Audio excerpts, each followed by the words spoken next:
Clôture dans le vert ce soir pour le CAC 40, l'indice parisien qui gagne 0,83% à 6600 points tout pile. Les investisseurs qui ont digéré aujourd'hui les grandes nouvelles économiques d'hier, à savoir la décision de politique monétaire de la BCE, mais aussi l'inflation aux États-Unis pour le mois de mai, dans une séance assez pauvre en nouvelles macroéconomiques. Rappelons rapidement que la BCE a décidé de laisser sa politique monétaire, mais aussi ses taux directeurs inchangés, tout en affirmant qu'elle continuera à procéder à un rythme élevé de ses rachats d'actifs dans le cadre de son PEP. En ce qui concerne ses prévisions économiques, celles-ci sont revues à la hausse pour 2021 et 2022, tant en matière de croissance que d'inflation. Le gouverneur de la Banque de France a d'ailleurs déclaré ce matin que la BCE pourrait être au moins aussi patiente que la Fed, alors que l'inflation de la zone euro n'excède pas les 2% pour le moment.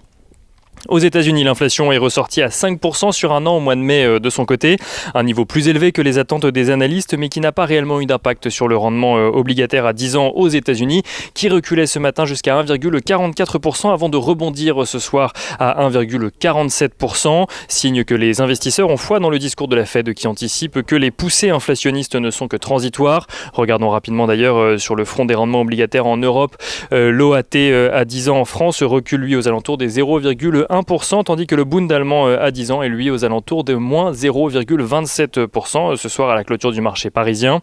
Retour aux États-Unis à présent, où le Wall Street Journal rapporte qu'un groupe composé de sénateurs républicains et démocrates a accouché d'une nouvelle proposition pour le financement du plan d'infrastructure proposé par Joe Biden. Il propose 974 milliards de dollars sur 5 ans, pouvant aller jusqu'à 1200 milliards de dollars sur 8 ans. Une proposition qui intervient alors que les négociations sont dans la passe depuis quelques jours sur le sujet et qui a la particularité de financer le plan sans procéder à aucune hausse d'impôts. À voir comment cette proposition sera reçue par l'ensemble des élus. On note à présent rapidement côté statistique que le PIB du Royaume-Uni ressort en progression de 2,3% au mois d'avril, porté par la levée des restrictions sanitaires. Aux États-Unis, l'indice calculé par l'Université du Michigan montre que la confiance des Américains s'est redressée pour le mois de juin, portée par des perspectives de croissance économique du pays, mais aussi par le recul du taux de chômage. Donc l'indice de confiance de l'Université du Michigan qui ressort à 86,4 points au mois de juin, après 82,9 points au mois de mai.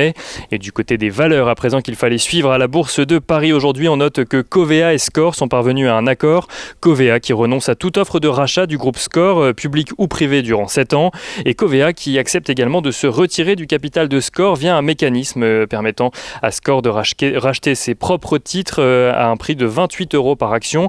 Une option que Score peut exercer pendant 5 ans et qu'elle peut également transférer à des tiers. On note que Covéa possède actuellement 8% du capital de Score dont le titre clôture ce soir en hausse de 8,5%. Amundi et Société Générale ont de leur côté signé la vente de Lyxor, une signature qui intervient bien avant la date butoir des négociations qui était prévue à la fin de l'année. Rappelons que le prix de base des négociations était de 825 millions d'euros. Société Générale qui clôture ce soir à l'équilibre et qui perd 0,08%. Notons également rapidement que le secteur de l'automobile continue à progresser, à en croire en tout cas le Stoxx 600 automobile qui gagne 1,5% à la clôture du marché parisien. Les principaux constructeurs français ne pâtissent d'ailleurs pas de leur mise en examen dans le cadre du Dieselgate. Renault qui gagne ce soir 7% et signe la plus forte hausse du CAC 40, tandis que Stellantis gagne 1%. Et on finit avec l'agenda de la journée de lundi. Lundi, les investisseurs suivront quelques statistiques comme le sentiment économique du mois de mai publié par la Banque de France, mais aussi la production industrielle en avril dans la zone euro. La séance devrait être relativement calme avant la réunion de politique monétaire de la Fed qui interviendra en milieu de semaine. Et à noter que c'est lundi que Boris Johnson se prononcera sur la levée des dernières restrictions sanitaires au Royaume-Uni, une déclaration qui pourrait potentiellement avoir un impact sur le moral des investisseurs quant aux stratégies de sortie de crise menées en Europe.